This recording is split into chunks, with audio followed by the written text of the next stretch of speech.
Okay, I guess we'll get started. Thanks for being here. For those that don't know me, I'm Bruce Wands. I'm chair of the MFA Computer Art Department and the director of New York Digital Salon. Thank you. And tonight we're going to be talking about the Lumen Prize, which is the global award and tour and exhibition for digital art. And I was on the jury of that award panel this year. And so we have a really interesting evening ahead of us. I'm going to do a few brief remarks to get started, kind of to put everything into context. And then we're fortunate to have Carla Rappaport here, who is the founder and director of the Lumen Prize. She'll tell us about what it is and what it plans to do. There is an exhibition up at NYIT that is running this week. It's at 62nd and Broadway. Encourage you to go. And then we have four artists, Lumen artists here. We have Sala Wong and Peter Williams. We have Edward Bateman, and we have Robert Michael Smith. And then at the end, we'll have a very brief question and answer period, and then we're going to have a little reception upstairs on the 10th floor with some refreshments that you're all invited to come to. So what I'm going to talk about is try to squeeze 50 years in about 15 minutes, but I think I can handle it. But anyway, I want to talk a little bit about the history and the curating of digital art, because it is something that is becoming of prime importance now. Digital art is obviously very different from traditional art. Digital techniques are affecting how traditional art is being curated. And if you look back, digital art really has a 50-year history. And it first was looked at as outsider art. It wasn't really accepted by the traditional museum establishment because it didn't fit into painting, drawing, or sculpture. So a bunch of things have happened. There was also a lack of archival capacity for a lot of the early digital art. Operating systems changed, computers went out of date, the paper that a lot of the work was printed on was not archival. Digital photography helped make digital imaging archival. So I want to take you back, and again, I'm not going to spend too much time on this, but the first exhibitions of computer art were done in 1965, which is next year will be 15 years. But the one that was in New York City was Bella Jaluz and Michael Knoll at the Howard Wise Gallery in New York, and it was called Computer Generated Pictures. That same year, George Nies and Frieder Naka did exhibitions in Germany. And this was right at the beginning where most of digital art at that point was line drawings, black lines on white paper. But it was groundbreaking. And the following year, they had a performance art event that was a collaboration of artists and engineers. It was called 9 Evenings, Theater and Engineering. Known people were Billy Kluver, John Cage, and Robert Rauschenberg. It was at the 59th Street Armory. And that was one of the first events of EAT, Experiments in Art and Technology, that was founded by Billy Kluver, Robert Rauschenberg, Fred Waldhauer, and Robert Whitman. And they continued on right through 1998. And there's a tremendous amount of content on the internet about EAT, and you'll hear a lot about it if you look down the road of history. The first really large-scale exhibition was Cybernetic Serendipity at the ICA, Institute of Contemporary Art in London, and that was, 1968 turned out to be a very pivotal year. And that was curated by Yasser Reichart, and there is a site called cyberneticserendipity.net. And that was meant to be a multimedia type of exhibition with art, music, poetry, dance, sculpture, and animation, whereas 9 Evenings was a collaboration between artists and engineers. That same year, the Museum of Modern Art mounted an exhibition, The Machine, a Scene at the End of the Mechanical Age. And that included considered one of the first kind of, I would say, more electronic than digital artists, Ben Lepofsky, who did photographs of oscilloscopes. But Ken Knowlton and Leon Harmon from Bell Labs had a piece in there that's very well known. Billy Kluver and Robert Rauschenberg were in that exhibition as well. 1968 also saw the establishment of Leonardo. And so Leonardo is the International Journal for the Arts, Sciences, and Technology. It is kind of the main publication. It's published by the MIT Press. And now the SIGGRAPH Art Gallery is using it as their catalog. We used it for 8 catalogs for the New York Digital Salon. And another thing that happened in 1968 was establishment of the Computer Arts Society in London. So that was a key year. And you could see that there was a lot of interest internationally because Leonardo was founded in Paris, and we had the exhibition in New York and in London. But that curiosity did not build into momentum. So what happened is that digital art organizations began to be established to support this art form. And now we're kind of jumping ahead to 1979. I'll talk about the history first, and then I'll come back and talk a little bit about what they do. But Ars Electronica was established in Linz, Austria. They are still, it's an annual festival. In 1981, started the SIGGRAPH Art Gallery. And just recently that was, they added the SIGGRAPH Digital Arts Community, which has about 950 members. I'm one of them. And you could be one of them as well. It's open to anyone who works with digital media. And SIGGRAPH also established the Distinguished Artist Award. I was the chair of that committee for the past 3 years. So SIGGRAPH ACM is the Association of Computing Machinery, and SIGGRAPH is Special Interest Group in Graphics. And they also have student volunteers. So those students who you want to get involved and learn and get to meet a lot of these people, just go to the conference and you'll do that. Also in 81, V2, it was originally called the Center for the Unstable Media. It was established in Rotterdam. They are now focusing on art, media, and technology. And in 1989, ZKM, the Center for Art and Media in Karlsruhe, Germany, was established. Now, some of these European organizations are government-sponsored, which really helps quite a bit. And then in '93 is when we started the Salon. And the Salon was started by the New York City chapter of SIGGRAPH in response to the fact that the SIGGRAPH Art Show was not including prints that year. They were just doing a multimedia exhibition. So we did a kind of Salon des Refusés of prints at the New York Art Directors Club. And in 1996, Mark Tribe, who has just recently been appointed chair of our MFA Fine Art Department, established Rhizome, which focused on net art. And the mid-90s was really the heyday of net art. And then in 2011, the Lumen Prize was started by Carla. So you're looking at, a 55-year or 50-year tradition here. I didn't mention everyone. We don't have time, but there are others, such as the Digital Art Museum, DAM.org, D-A-M, the Database of Virtual Art that's established by Oliver Grau, the Boston Cyber Arts Festival. They have a lot of activities focusing on digital artists from Boston.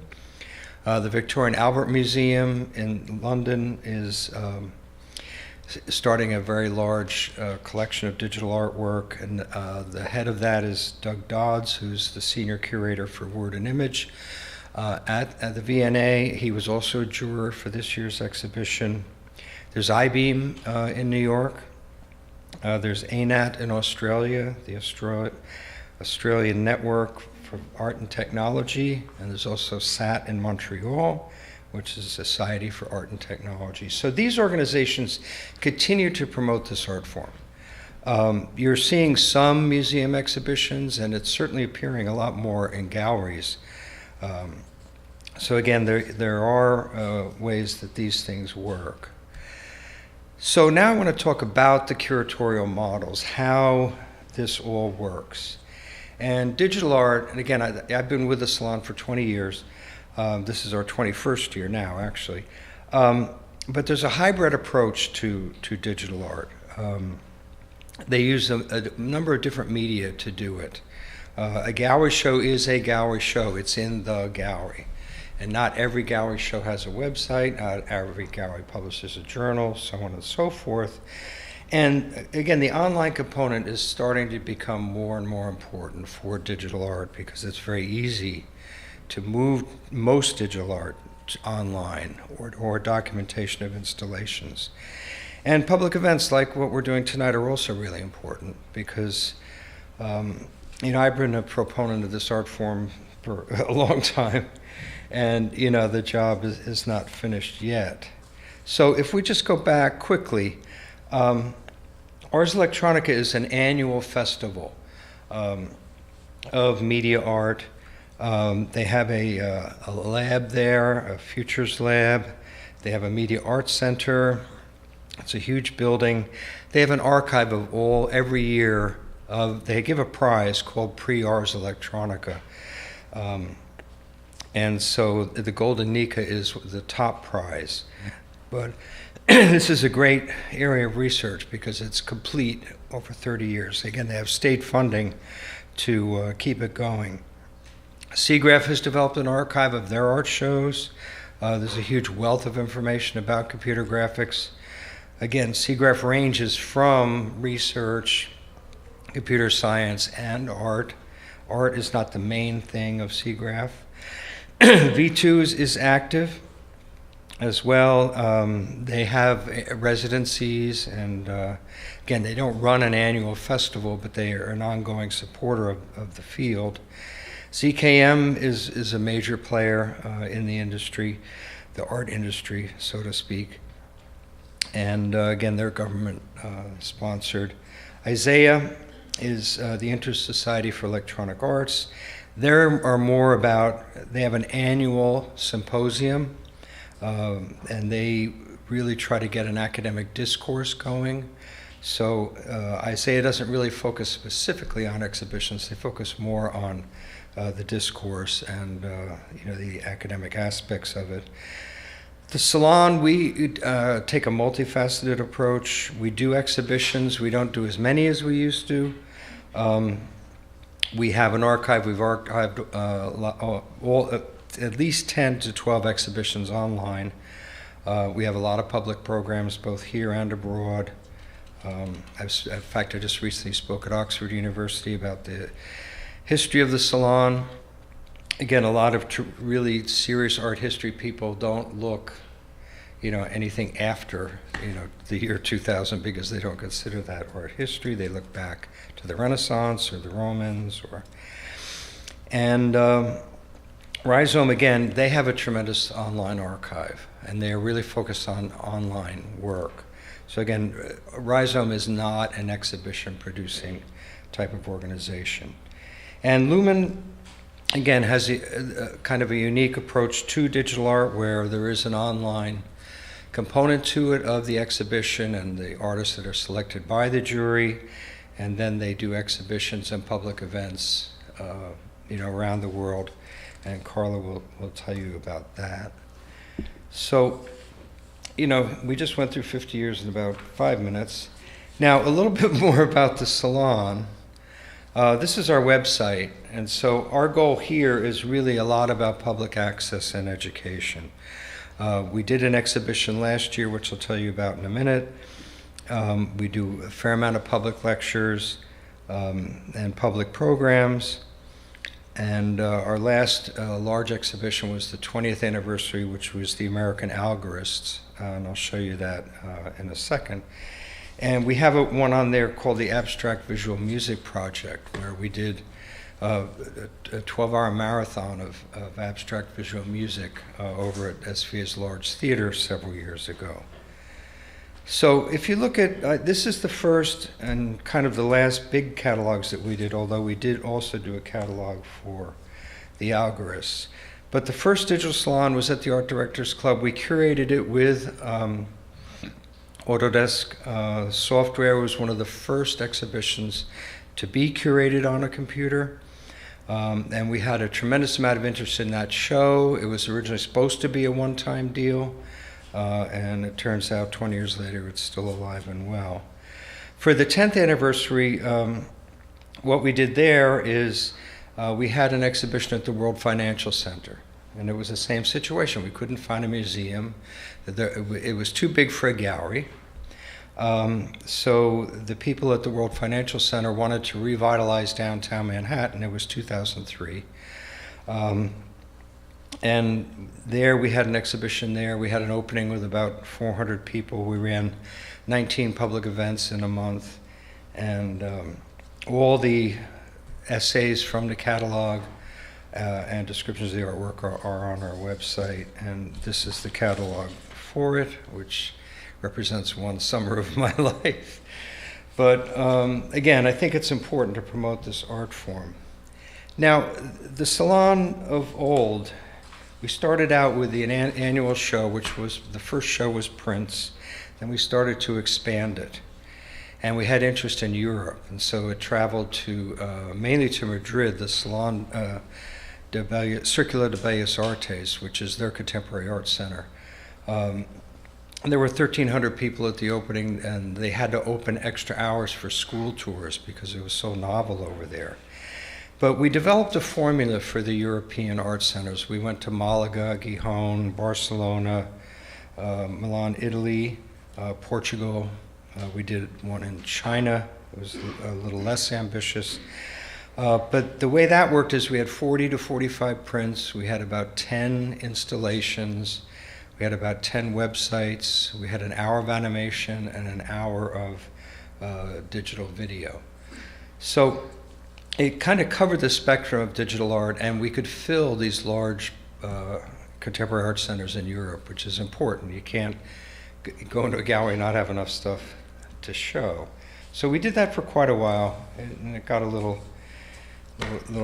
overwhelming and tiring, and we felt we had kind of achieved the purpose.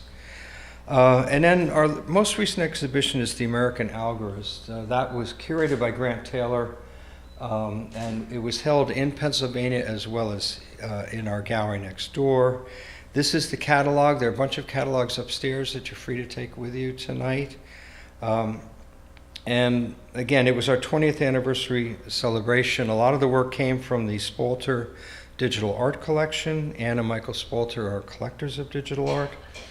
And one of the interesting things was that 3 out of the 4 artists were named as, had the Seagraff Distinguished Artist Award.